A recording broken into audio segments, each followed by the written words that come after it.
Welcome to the JCPS MTSS training on the Feedback Toolkit with a focus on the high-yield practice feedback as a result of engagement.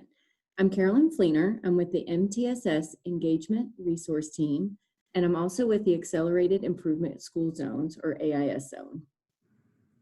Hi, I'm April Bemker, MTSS Engagement Resource Teacher, and I am also with the AIS Zone.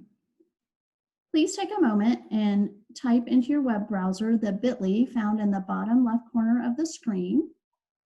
This will allow you access to all the links in our presentation for future reference.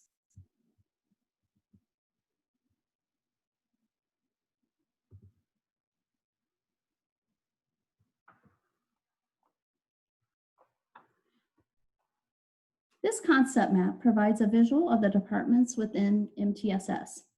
One department is MTSS Academic.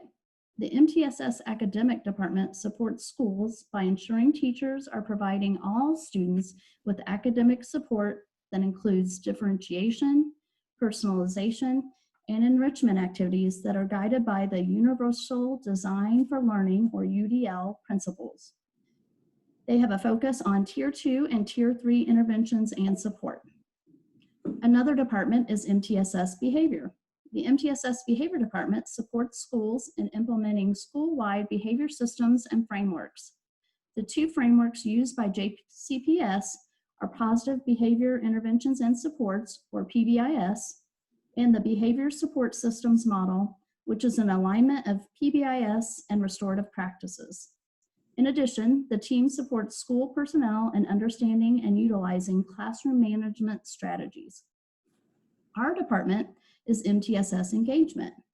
The goal of the MTSS Engagement Department is to increase student achievement by equipping teachers with high-yield pedagogical practices to maximize student engagement.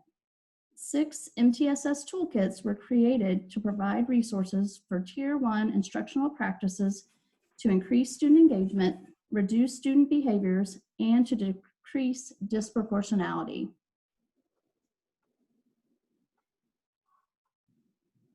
Here are the 6 MTSS toolkits. By clicking the toolkit image, you will access the MTSS department webpage and each toolkit.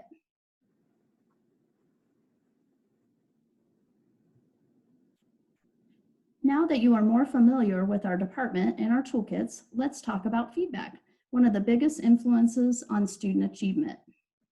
What is feedback? It is information provided by an agent about aspects of one's performance or one's understanding. The agent providing the feedback can take many different forms. It can be a teacher, a student, a parent, a coach, a book, or even one's own experience. Furthermore, research shows that the most powerful form of feedback is from the students to the teachers about their impact on the students. As mentioned earlier, our training focus for today is on the high-yield practice feedback as a result of engagement. The success criteria, or how a teacher might demonstrate successful implementation of this practice, is by delivering frequent feedback that is specific to a student's action or skill in relation to learning. To elaborate on the definition of feedback as a result of engagement, it refers to a teacher's indication to a student whether behavior or action or skill was demonstrated correctly, which is the basis of the success criteria we just discussed on the previous slide. Feedback can be simple or complex. We will see some examples of effective feedback in just a little bit.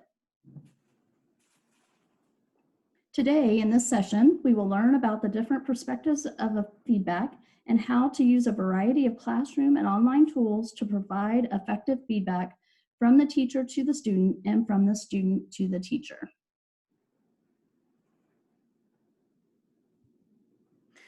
There are 3 perspectives of feedback. We talk about feed up, which tells the students where they're going and it sets the purpose for the lesson. We have feedback, which tells the students how they're doing and where they are along the learning continuum.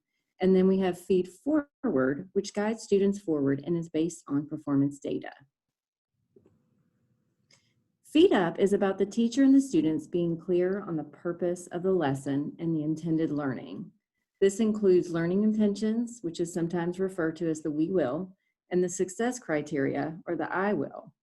Sometimes success criteria can come in the form of a rubric or exemplars of student work.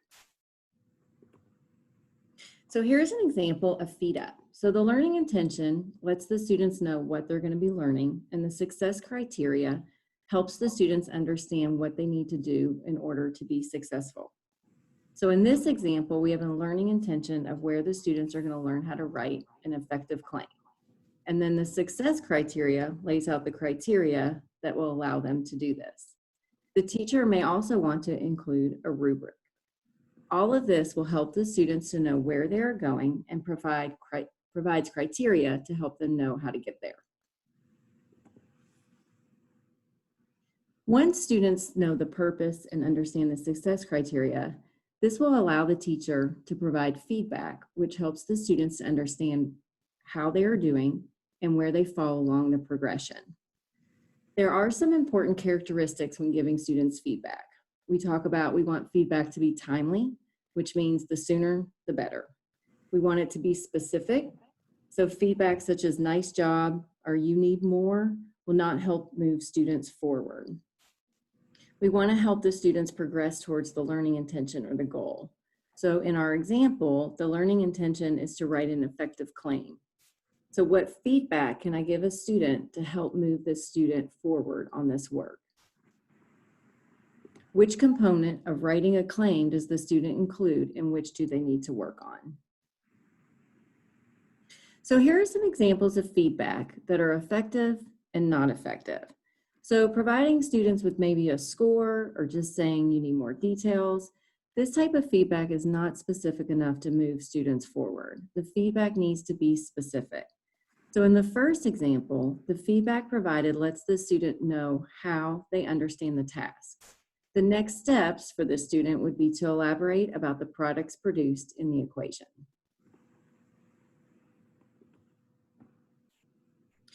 So in the next couple of slides, we're going to talk about tools that teachers can use. We know that one of the characteristics is that feedback needs to be timely, it needs to be specific, and it needs to provide students with information about where to go next. So the following is a list of tools or resources that you can use to provide your students with feedback. We're going to specifically focus on the first two, which is Screencastify and Voice Notes. But before we dive into those, I just want to make a point. One of the resources is Google Classrooms. And one of the new features on Google Classrooms is that you can create rubrics for your assignments. And we know that rubrics are an important tool for providing students with feedback. The other resource that I want to point out on this slide are the project-based learning timelines. These units were created by the Deeper Learning Department. And one thing they have built in is they have a feedback system which allows the teacher to provide feedback to the student in a timely way instead of waiting until the end of the assignment.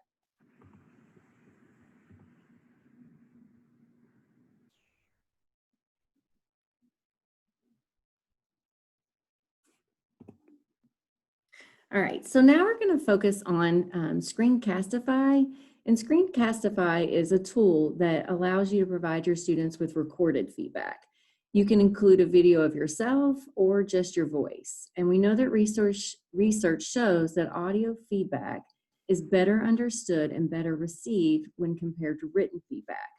One of the reasons for this is because written feedback may not always convey your tone or nuances, which can be important to understanding the feedback you're trying to give. So Screencastify or other video recording tools are great to use with Google Docs or slides. All right, so let's look at examples. So here's an example of a student who wrote a claim. They turned it in on a Google Doc. So instead of writing the feedback, the teacher used Screencastify to provide the student with feedback. So all the teacher has to do is when the student submits their Google slide is they hit the record button, they record the feedback, and then they can send the Google Doc back to the student and they can listen to the feedback. So as you listen to this recording, I want you to think about how the feedback that the teacher gives is specific, actionable, and is tied to the success criteria. The claim you included is focused on the topic and is specific. You included not only that you're going to be talking about violence in video games, but also the effect that it has specifically on children. However, I want you to think about, could you maybe try to include an opposing viewpoint in your claim? This will let your audience know that you have thought about all sides of the argument, and it'll make your claim even stronger. What do you think?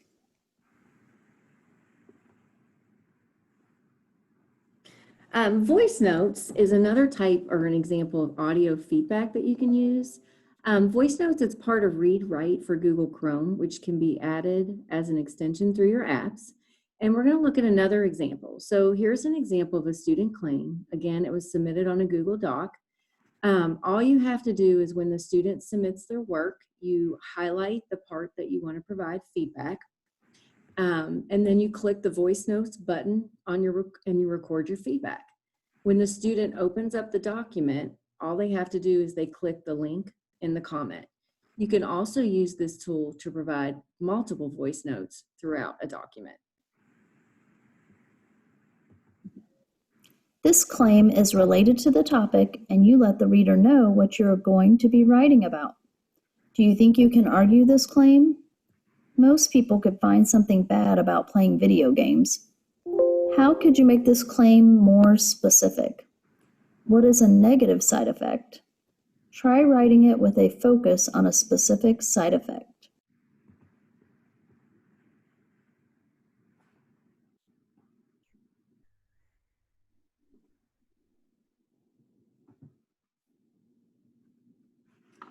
Now that you've learned about ways for teachers to provide students feedback, let's look at a few options for students to provide feedback to teachers. As we mentioned earlier when we reviewed the definition, feedback from students to teachers is the most powerful form of feedback. There are many options available, and we have just listed a few, such as Google Forms, Flipgrid, Jamboard, Quizzes, Quizlet, and Edpuzzle. While we won't go in depth for each option listed, as Carolyn mentioned on one of our earlier slides, you can click on the underlined word or words to get more information about any of these examples. For the first item listed, Google Forms, they can be used in many different ways for feedback. Student to teacher, teacher to student, and even student to student if you want to use them for peer review. I will show you on the next two slides an example of using Google Forms for an exit slip to gather feedback from your students to help inform your instruction. Before we do that though, I want to point out the last bullet on this slide, giving students opportunity to respond and having classroom discussions. These are both very valuable ways to elicit and gather feedback from your students and are separate high-yield practices included in our feedback toolkit. Our department also has training presentations on both of these topics. Let's take a look at one option for using Google Forms. This is a screenshot of just a portion of a Google Form exit slip. In this example, the teacher asked open-ended questions. She uses this same form on a regular basis, so she kept the first question in general terms and asked students to answer a question from the board. She would display a different content-based question every day for students to answer on the Google form so she could check for student understanding. Other questions include what they learned today and how they contributed to their group. On this slide, you can see some Google form questions where the student just has to click agree or disagree. For these questions, the teacher has compiled all the responses in a spreadsheet, which is very easy to do with Google Forms. And you can see her compilation of her spreadsheet on the right side of the screen there. She did, once she compiled her data, she did add some conditional formatting to color code the answers as green or red so she could easily see where anyone disagreed with a statement. This gave her information to talk one-on-one with students to address specific concerns. She also added a row under the headings with formulas to calculate this percentage for who selected agree on each question. And in looking at that data, she noticed that only about 76% of her students felt challenged. So as a result, she plans to hold her students to higher expectations and increase the rigor of her instruction and assignments. While it's not shown here, you can also ask questions where you have students rate their level of understanding using a scale such as 1 to 5 on certain aspects of or topics in a lesson. You could then sort that compiled data to help you plan for individual and small group instructional needs. You could also use pictures or emojis along with words in creating your Google form if your students need that support. This slide is just showing you a few references that were used in putting together this training. We hope we have given you some ideas to help you reflect on how to incorporate effective feedback in your classroom. To summarize, a few key takeaways: providing timely and effective feedback and making sure that feedback is understood and acted upon are all essential to helping students move forward in their learning. Also, allowing for student-to-student feedback and student-to-teacher feedback, in addition to teacher-to-student feedback, is critical in increasing student achievement. Thank you for joining us and learning about feedback as a result of engagement. If you would like more information about our department or our toolkits, please follow the link to our website. Thank you.